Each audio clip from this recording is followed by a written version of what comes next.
Good morning, students. We will take the revision of Amanda.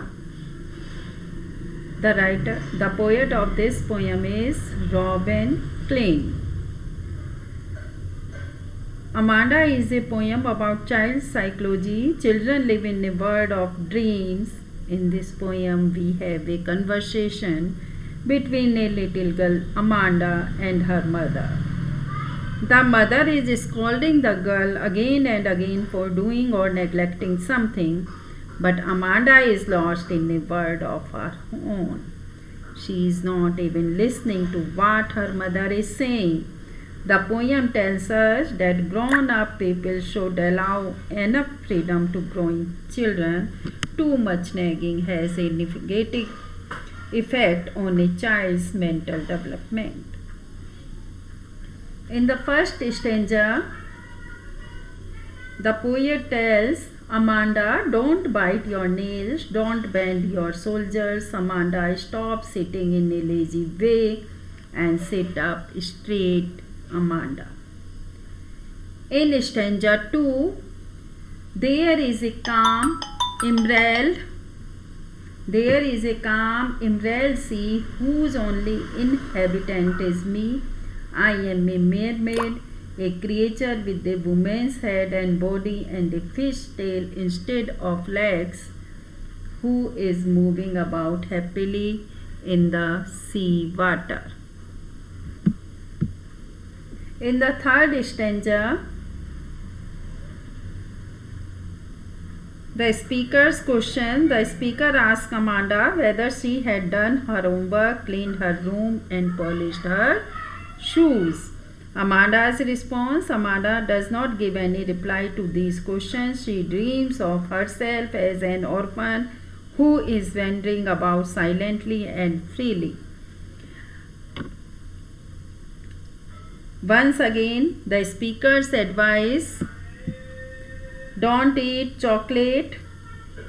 It would add to her acne problem, pimples problem. Amanda daydream. However, Amanda pays no attention to this advice. She dreams of herself as Rapunzel, who lives in a quiet tower without any care. The speaker's angry word. By now,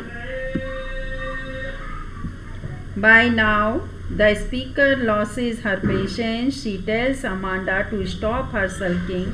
She further comments that Amanda is very moody. People would think that she always is called Amanda. So students, now do you know the story of Rapunzel? Amanda has a romantic nature. She lives in a world of her dreams. She wants an escape from her real world. That is why she wants to be a fairy princess like Rapunzel, who lived in a peaceful tower. Now I am asking you some questions, short question. Who is Amanda? Amanda is a little school-going girl. Who is speaking to her? She is speaking to a grown-up lady. She may be Amanda's mother, grandmother or governess.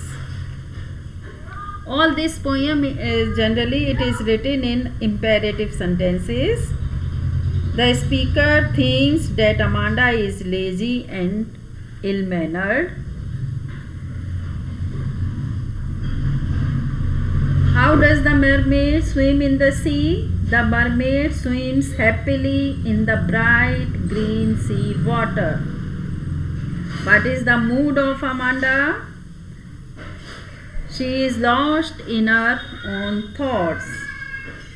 What is Amanda's reaction? Amanda gives no reaction. She is lost in her thoughts. Who is an orphan? An orphan is a child who lost her father or his father or mother. Why does the girl feel like an orphan? The girl in the poem is not an orphan, but she wishes to be an orphan so that she may lead a free, unrestrained life. She may walk about in the dust with her bare feet. Nobody should nag at her for every little thing. What is the yearning of the girl? Yearning? Desire. The girl in the poem has a yearning for total freedom. She is not happy in her surroundings. What do you think of her? She is a fun-loving and unimaginative girl. She wants a carefree life. What is the message of the poem? The message of the poem is that the elderly people should let their children have some freedom. They should not criticize them continuously.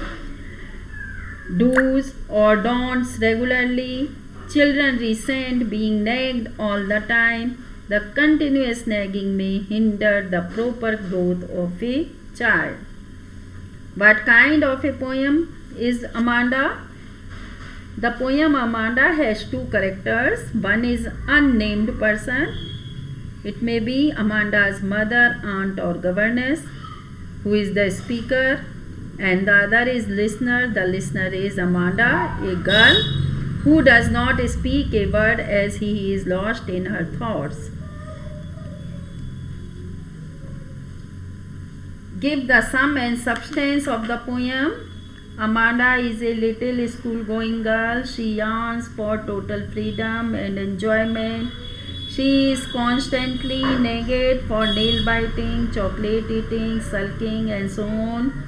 She is so sick of this that she wanders away to a dreamy world of her own where there is total freedom and relaxation. She wants to be a mermaid or an orphan or a fairy so that she could enjoy her life in her own way.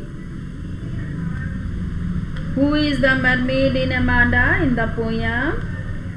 Amanda imagines herself to be a mermaid, a creature with a woman's head and body and a fish's tail instead of legs. She wishes to move about in the sea water. So students, I think you are able to understand this poem. Thank you students.